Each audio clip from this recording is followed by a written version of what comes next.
Well, today's presentation is not just about WannaCry. That's just the excuse for why the new cybersecurity guidance document is as extensive as it really is. But this talk is about the new FDA cybersecurity guidance document that was released, I believe it's the 7th or the 8th of April. So last week, they released the brand new guidance document. They had a previous draft of that guidance document. So this is once again a draft. The previous draft was released in 2018, and industry pushed back on it and felt it was overly burdensome. So, in response, we've doubled the length of the guidance document and made it much more extensive in terms of requirements. That was the response to it's too burdensome.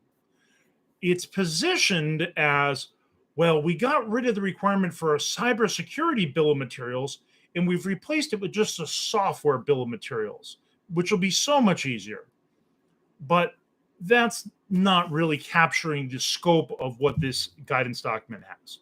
So let me lay it out for you. And I will admit I am usually a little bit ahead of the curve of predicting when things will happen. So if I say it's going to happen next year, it might be 4 years from now. But what we're seeing here is something that's setting us up for a radical change in the documentation that's required for anything that has software or firmware in it. That bottom line, real simple, you're going to have to do a lot more documentation you ever had to do before. So, number one, the 2014 cybersecurity guidance document was only 9 pages long. That's the one that's the final guidance document that's currently active and recognized by the FDA. The 2018 is a draft that never made it. This 2022 guidance is the newest draft. And they always have this 90-day comment period, but that doesn't mean that it's going to be released in 90 days. It could be a year from now, 2 years, 3 years, 4 years from now. But the FDA's one of the reasons why they're implementing this and why it's so extensive is because of the WannaCry ransomware attack that occurred. When you have hospitals come to a standstill because their computer systems don't work, that really has a major impact. When hospitals have to divert emergency room patients because they can't operate their systems because everything's computerized and they've been attacked by somebody that had a cybersecurity attack, well, this is the consequences. All the medical device regulations we have are knee-jerk reactions by politicians and lawyers in response to some scandal that occurred. So WannaCry was a big scandal. We're going to have a big impact on the regulatory side. Now it's hitting us. We have a new interim head of cybersecurity at the FDA, and they've raised the stakes in terms of what they want to see for documentation for anything that has software in it. So number one, you got a 2014 document that has 9 pages. It mentions risks 11 times. It doesn't mention anything about word testing. There's not even the word testing in the document. There's no mention of a CBOM, so cybersecurity bill of materials, not even mentioned. Software bill of materials, not even mentioned. So that's where we're at now. Our clients are pushing back on this is ridiculous for where we're at now. When you get to the 2018, industry pushback said this is too burdensome. That was a 24-page document, mentioned a CBOM, which was one of the points that industry was pushing back on. They didn't want to identify all the hardware that was related to cybersecurity. They felt that was too much and would be too burdensome, particularly with all the components that are related to communications in electronic devices. Testing was only mentioned 7 times. The word testing is only 7 times in the entire document, but there is mention of testing requirements, but there wasn't a lot of discussion about that. And risk is mentioned 70 times. Okay, this is a big jump from the previous guidance just 4 years earlier. Jump ahead to last week, 2022. We've got now a 49-page document. Testing is mentioned 43 times. Risk is mentioned 138 times. There's no more mention of a CBOM. Now it's an SBOM, so a software bill of materials. And that's mentioned 17 times in the document. Now, if you are wondering what's in a software bill of materials, here, let me share that with you. So in a software bill of materials, what they're looking for is a list from the manufacturer providing information about commercial software that you used, open source software that you used, and any off-the-shelf software that you used, in addition to your software, the assets where the software resides, the software component name, the software component version, the software component manufacturer, the software level of support provided for monitoring and maintenance of that software that you've used, and any supporting the end of support for that software. So software maintenance licenses don't last forever. They don't say we're going to support Microsoft 1998 forever. They just stop making it available. And then any known vulnerabilities related to your software. So all that information is what's in a software bill of materials, or SBOM. That's going to be in your documentation. They also require cybersecurity labeling. Okay, so cybersecurity labeling. Let me show you. Oh, no. Okay, sorry. I tapped my keyboard. Hopefully I didn't lose everybody. Let's see here. So, cybersecurity labeling. Okay. So it says device instructions, product specifications related to recommended cybersecurity controls, sufficient detailed diagrams that allow recommended cybersecurity controls to be implemented, a list of network ports and other interfaces expected to receive and or send data, specific guidance to users. This software bill of materials, a description of schematic procedures for the user to download version identifiable manufacturer authorized software and firmware. Oh, that's just page 1, items 1 through 6. We go on here for another items 7, 8, 9, 10, 11, 12, 13, 14, and 15. That's just the cybersecurity labeling. So a lot of the companies that I work with, they put their labeling, if you will, is just the about page or splash screen of their software. You're going to put all 15 line items on that page? Really? And don't forget, you got to put in also those other things that I mentioned, the assets, the software component name, version, manufacturer, the level of support for monitoring and maintenance, the end of the support date, and the known vulnerabilities. Oh, and wait a second, it gets better. If you have known vulnerabilities, now you have to provide a vulnerability management plan as well. And the management plan should include the following elements: personnel responsible, sources, methods, frequency of monitoring and identifying vulnerabilities, periodic security testing, timeline to develop release patches, updated processes, patching capability, description of their coordinated vulnerability disclosure process, and description of how the manufacturer intends to communicate forthcoming remediations, patches, and updates to the customers. And the FDA is also wanting the ability to enforce post-market surveillance of cybersecurity, and they want to enforce more rapid patches of software when these vulnerabilities are found.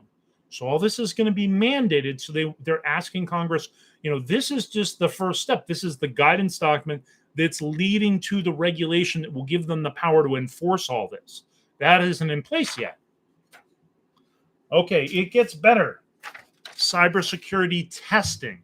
So I mentioned that. That's kind of important because the current guidance document, the 2014 guidance, doesn't mention software testing at all for cybersecurity. Now, the 2018 did mention testing, but only 7 times did it mention it. It was like bullet points. But the bullet points were things like security requirements, threat mitigation, vulnerability testing, and penetration testing. No, it's just a bullet point, right? Well, now it's a paragraph and bullet points below the bullet point. Independence and technical expertise of testers, scope of testing, duration of testing methods employed, test results, findings, and observations. And oh, by the way, when they said independence, what they're talking about is this is penetration testing. So the person that developed the software can't penetrate their own software. They know how to penetrate it because they wrote it. So you need somebody that didn't get involved in the development of the software that has the independence and the skill to do the penetration testing, and you have to document their capabilities and how you went about all that testing. And that's just one bullet point under penetration testing.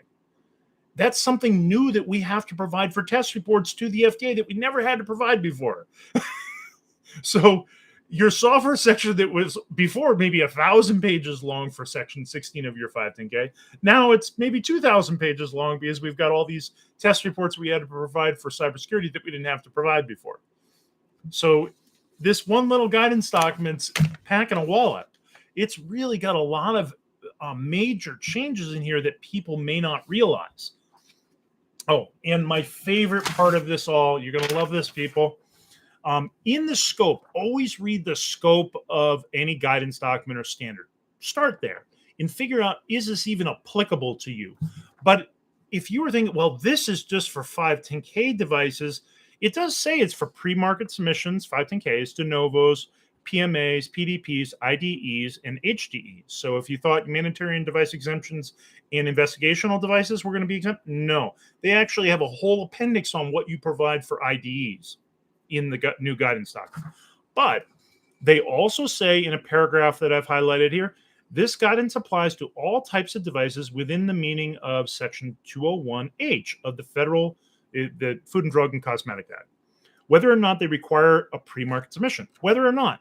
So just because you're exempt from a 510K submission doesn't exempt you from this guidance. Therefore, the information in this guidance should also be considered for understanding FDA's recommendations for devices for which the pre-market submission is not required, e.g., 510K exempt devices. So if your device is a class 1 device, you may have thought you weren't responsible for design controls, but you were mistaken because it's software and it's automated. So therefore, that exemption to design controls doesn't apply to software. And now we've got this additional requirement for cybersecurity requirements that also applies to those exempt devices. So whether you're class 1 or class 2, whether you're 510K required or 510K exempt, this guidance still applies to you. So all those companies out there that had class 1 MDDS software that they thought was going to be exempt, that's not the case. Now you're going to have to do all the cybersecurity documentation for that as well. And they're expecting you to have a cybersecurity quality system.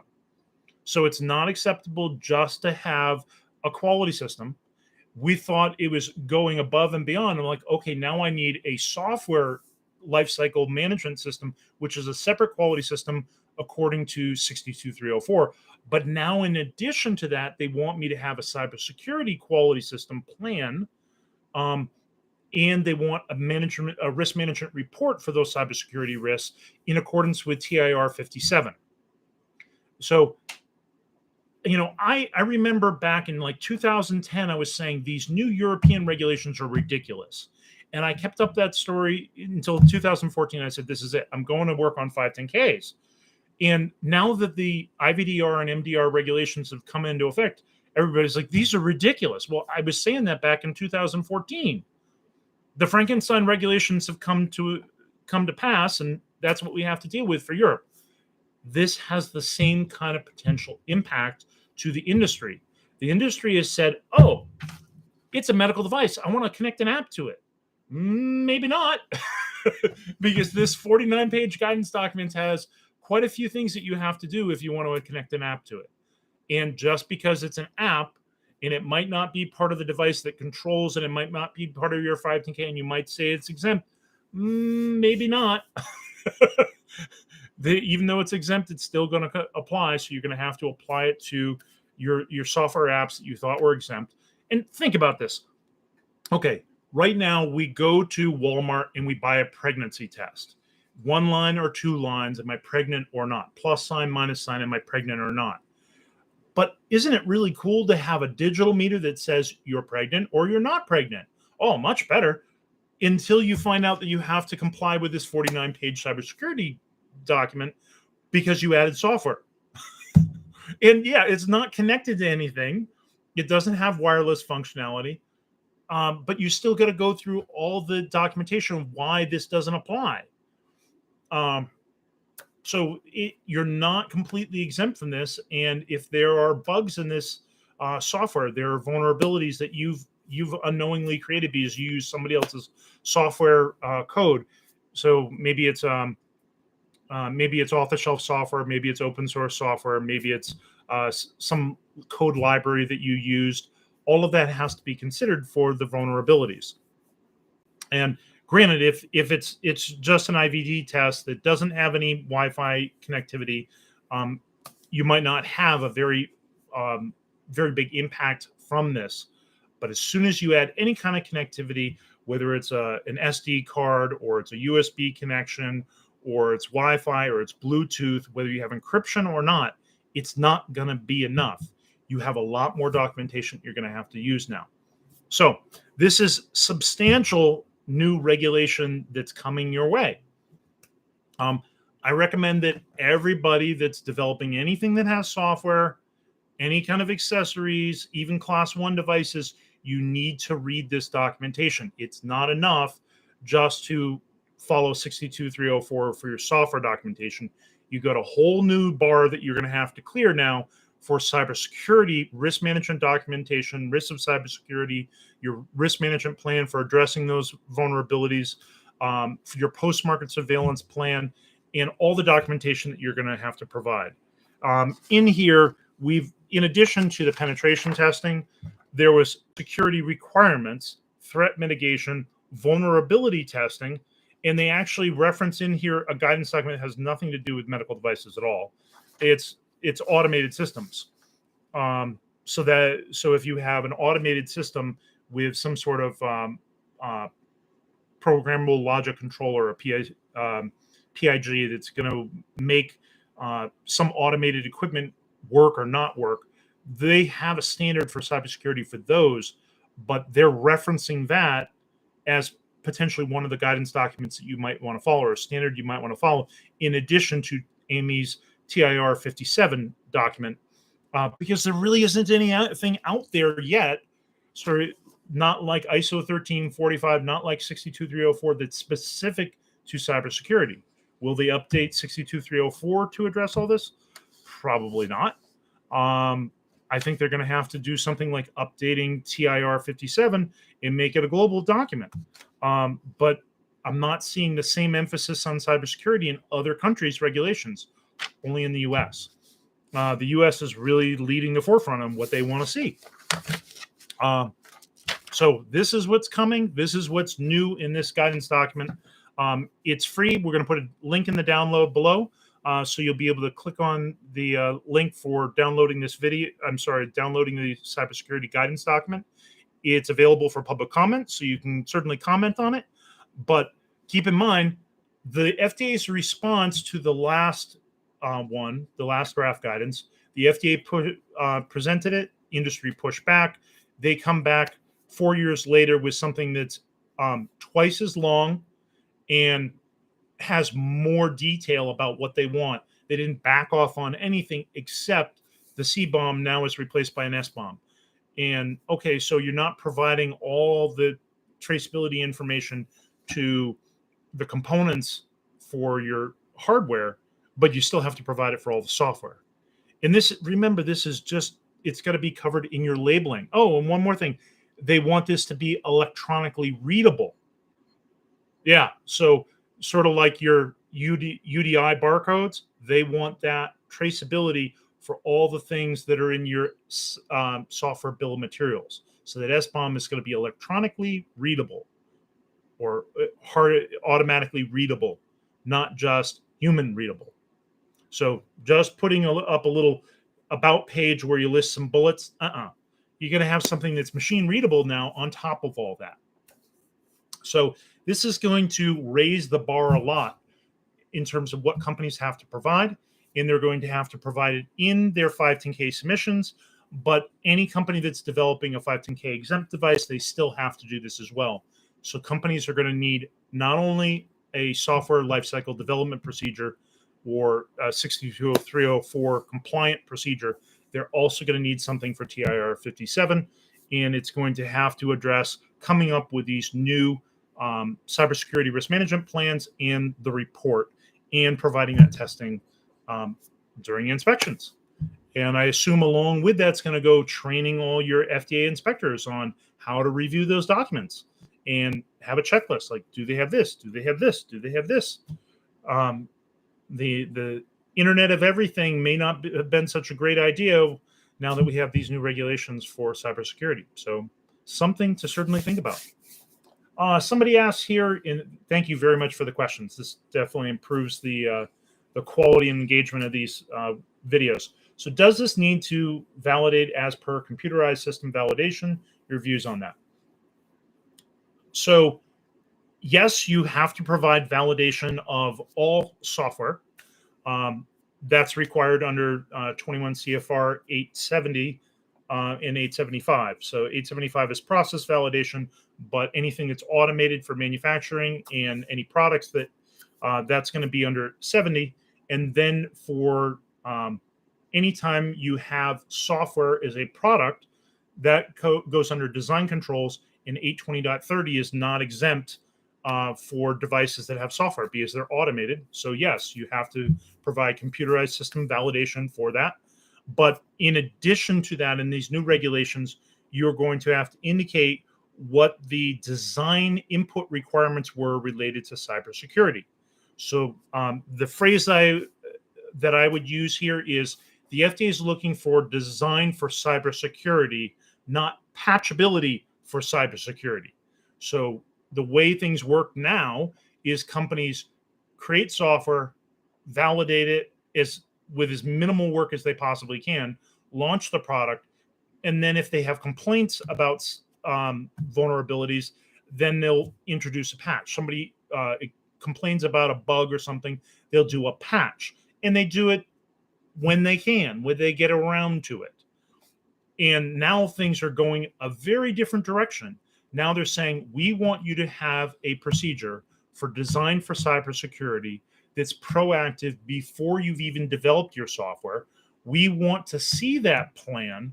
We want to see evidence that you've done verification against that plan. We want to see the test reports. We want to see the plans. We want to see independent testers doing penetration testing. We want to see vulnerability testing. We want to see evidence that your threat mitigation or risk controls that you put in there for cybersecurity actually worked. So they actually have a list of cybersecurity controls that you might consider, and they categorize them. These are just the categories of risk controls you might consider. So authentication, authorization, cryptography, code, data, execution integrity, confidentiality, event data logging, resiliency and recovery, and firmware and software updates. All that stuff. And they've even got a guidance section that tells you how they want you to explain these patches. And, here's when they're going to happen. Here's how extensive they're going to be. They're asking for all that information. This is going to be a big deal for companies. They're not used to providing any documentation for these exempt devices because nobody's checking. But now they're going to have this as a requirement, and they're also looking to enforce post-market surveillance. So they want new authority and enforcement powers to make companies do the post-market surveillance as well. And it's for even the 510K exempt products. So how is that going to be done? How is that going to be checked? Are we going to have new inspectors that are trained on cybersecurity and do audits and inspections for cybersecurity in addition to what you normally see? That's a whole new level that we haven't seen before from the FDA, and I'm not sure quite how that's going to play out. So that was an excellent question. Yes, you're going to have to validate your computer software, any firmware, and you're going to have to do it in accordance with the TIR 57 as well as 62304, and you got to implement design controls because it's software. What about existing softwares that do not comply? So yes, you have to review existing software. That's one of the things that they were looking at is legacy systems. They're not exempt. They want you to review existing systems and bring them up to that standard as well. They want you to have a post-market surveillance system to monitor those systems and patch them in a timely manner. And so saying, we just don't have the resources to do this, not an answer. They want to hear, yes, we're implementing a post-market surveillance system. We've identified vulnerabilities, and we're implementing them, and we're going to update this old legacy software Um, that's not something we just say, that's legacy stuff. We don't worry about it. And the FDA already published some guidance out there on what they would expect from companies that are doing service. So service is an area they're very much worried about. When you do service and repair of these units, oftentimes we'll recondition these units. If you update the software in those units, it's not really the old version anymore. It's not really the new version anymore. It's some hybrid of the two, because it's got some old components, some new components hardware wise, but you're going to presumably put the new software in it. And that may not work very nicely because it doesn't have all the new hardware. So that's definitely a concern for companies, and companies like, how do we do this? Think about all the companies that are reconditioning and refurbishing devices out there. They're going to have to comply with this as well. What about your MRI equipment and X-ray equipment and CT equipment that's been in a hospital for 30 years or 20 years? How is somebody going to do that? Those systems weren't designed for 62304. It didn't exist then. And now we have to implement cybersecurity requirements as well. It wasn't designed for that. We're going to have to implement all this retroactively on existing units in the field. That's a huge deal. So this is what's coming. And it's going to force companies, hospitals, to replace old units because we can't support that old system. It's not capable of meeting these requirements. Here's a new system. You'll just have to buy the new system. This is a big impact. So I don't know what that economic impact analysis by the FDA submitted to Congress is going to look like, but this is a really big deal. And I'm sure it will be balanced against, what about the $1 billion ransomware attack that's coming next? That's what you're going to counter it against. And what about you're in an ambulance, you're going to the hospital, and they divert you because they've had a ransomware attack. That's what they're going to use as the juxtaposition for why they need to do this, and be damned the cost. So we'll see what happens. It's going to be quite interesting to see what the industry does for this particular kind of thing. I hope that helps everybody. Definitely download. The link will be provided below. I'll update the documentation details and provide that link later on today. But I hope this was helpful to everybody. And if you have suggestions for future live sessions or blogs on this topic, let us know. Bye-bye.